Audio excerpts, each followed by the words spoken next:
अस्सलाम वालेकुम। तो आज हमारा लेसन नंबर 1 है, जिसमें मैं आपको बाकायदा कुछ चीज़ें प्रैक्टिकल करके दिखाऊंगा कि कैसे कैलीग्राफी की जाती है। एक सिंपल वाला आप कलम ले लें, मैं ये वाला साइज़ का ले लेता हूँ या इस वाले साइज़ का ले लेता हूँ, आसानी होगी इस्तेमाल करने में। मैंने आपको पिछले एपिसोड में बताया था इंट्रोडक्शन में कि जो ये सिंपल वाली इंक होती है, सिंपल वाली जो इंक होती है जो पेन वगैरह में डलती है, ये थोड़ी सी हल्की होती है, मतलब ये ज़्यादा डेंस नहीं होती। तो इससे आप कोई भी अल्फाज अगर लिखेंगे, जैसे कि आपने अलिफ लिखा,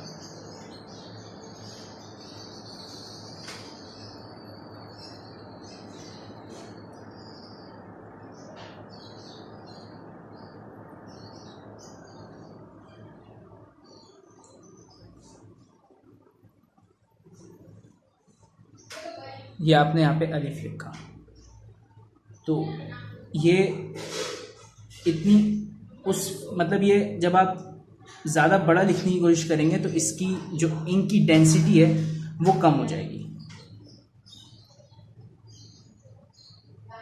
ये आपको डबल कोटिंग करनी पड़ेगी इसकी इंक को और अच्छा बनाने के लिए।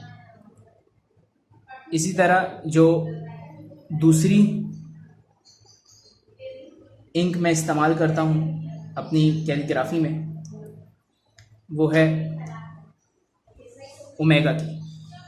ये बहुत अच्छी इंक है, इसकी प्राइस आई थिंक 110 रुपये है, इसी तरीके से। तो ये भी आप परचेज़ कर सकते हैं, किसी भी स्टेशनरी की दुकान में इजीली अवेलेबल है। मैं आपको इससे कैलीग्राफी कर देता हूँ।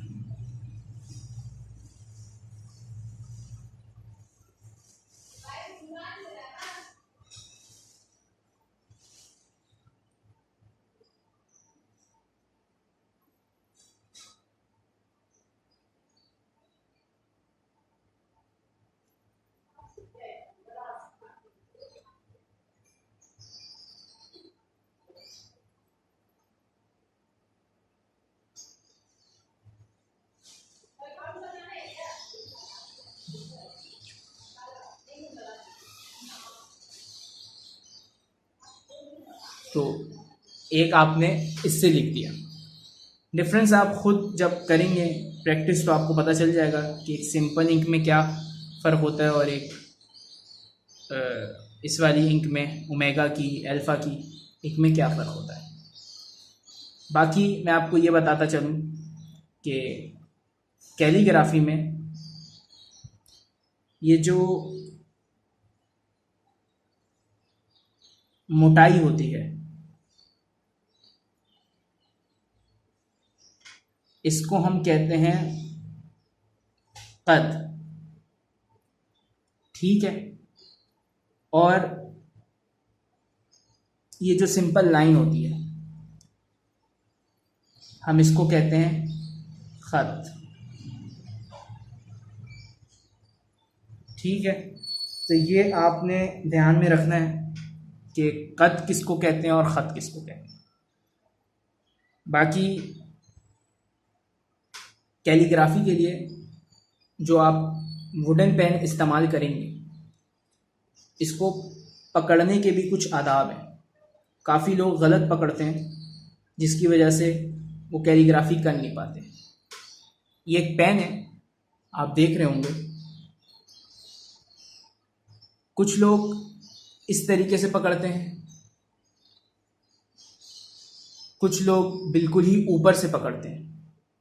इसको पकड़ने का सही तरीका ये है कि जिस तरीके से आप पेंसिल पकड़ते हैं, मतलब 2 उंगली ऊपर, एक मिडल फिंगर उसके नीचे, और फिर आप कुछ भी लिखते हैं, जैसे बिस्मिल्लाह लिख दिया आपने। इसी तरीके से ये जो खत्ताती का पेन होता है, इसका ये हिस्सा, यहाँ पे आप अपनी मिडल फिंगर की ये नर्म वाली जगह, इससे आप लेंगे सपोर्ट, इसको आप रखेंगे इसके नीचे, और ये इन दोनों को रखेंगे ऊपर। ये ऐसे स्ट्रेट नहीं होना चाहिए, इसको ऐसे गुलाई में रखें। तो जब आप कैलीग्राफी करेंगे तो आपको एक अच्छा सा फ्लो मिलेगा कैलीग्राफी करते हुए। आपके आगे आने वाले लेक्चर्स में भी मैं आपको बताऊंगा कि किस तरीके से आपने ये करना है। तो अब हम आगे बढ़ते हैं। मैं आपको बेसिक आज बताता हूँ कि अरेबिक कैलीग्राफी के वर्ड्स क्या होते हैं और कितने होते हैं। तो आगे बढ़ते हैं। मैंने कुछ होमवर्क पहले से कर रखा था ताकि आप लोगों को मुश्किल ना हो समझने में। तो अरेबिक कैलीग्राफी के जो लेटर्स होते हैं वो टोटल 29 होते हैं। अलिफ बे ते से जीम हे खे दाल जाल रे जे सीन शीन स्वाद ज़ाद तोई ज़ो ऐं गई फे क़ाफ कैफ लाम मीम नून हे वाव ये और हमज़ा। अच्छा, अब क्या हमें ये 29 के 29 लेटर सीखने पड़ेंगे? तो जवाब ये है कि इसमें बहुत से लेटर्स एक जैसे हैं। जैसे कि ये बे और ते, बे ते से ये ही जैसे हैं। आपने बे सीख लिया तो आप ते भी सीख सकते हैं, से भी सीख सकते हैं, बस नुक्तों का फ़र्क है। इसी तरह ये तीनों जीम हे खे, इसी तरह दाल जाल, इसी तरह सीन शीन स्वाद ज़ाद, और जैसे भी आपको हम शक्ल वाले दिख रहे हैं तो वो आप एक सीख लेंगे तो आपको आगे का भी अंदाज़ा हो जाएगा। जैसे कि मैंने अपने आगे के वर्क में ये बताया हुआ है कि अगर हम वो सारे हटा दें जो एक जैसे दिख रहे हैं तो हमारे पास सिर्फ 19 लेटर्स बच जाते हैं जो हमें अरबिक कैलीग्राफी में एक्चुअली लिखना होता है। ठीक है, तो ये उनकी लिखाई होती है अरबिक कैलीग्राफी में कि किस तरीके से ये लिखे हुए हैं। ये मैं आपको बाकायदा हर लफ्ज़ हर एपिसोड में सिखाऊंगा कि कैसे लिखा जाता है। अच्छा, अब मैं आपको बताता हूँ कि अरबिक कैलीग्राफी में कुछ जो रूल्स हैं क्या हैं, कैसे हैं, लेटर्स क्या होते हैं।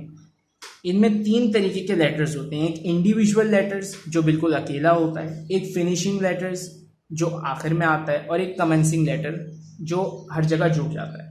अब 29 लेटर्स में कौन सा ऐसा लेटर है जो किसी से जुड़ नहीं सकता? ना उसके सीधे हाथ पे कोई और अल्फ़ाबेट लग सकता है, ना उसके उल्टे हाथ पे कोई अल्फ़ाबेट लग सकता है। तो वो हमारे पास है हमज़ा। तो इसको हम कहते हैं इंडिविजुअल लेटर। अब हम आते हैं फिनिशिंग लेटर पे। फिनिशिंग लेटर वो लेटर होता है जिसके उल्टे हाथ पे कोई लेटर नहीं लग सकता। ठीक है, अब जैसे मैं अब्बू लिख रहा हूं तो अब्बू में बे वाव, वाव वाव के आगे कोई लेटर नहीं लिखा जा सकता। इसी तरह अलिफ है, दाल है और रे है, इनके आगे कोई लफ्ज मिला के नहीं लिखा जा सकता, इसलिए उनको फिनिशिंग लेटर्स कहा जाता है। अब कमेंसिंग लेटर्स कौन से होते हैं? कमेंसिंग लेटर्स वो होते हैं जो जिनके लेफ्ट पे भी लिखा जा सकता है और राइट पे भी जोड़ के अल्फाज लिखे जा सकते हैं। जैसे कि खत्ताती ही लिखते हैं,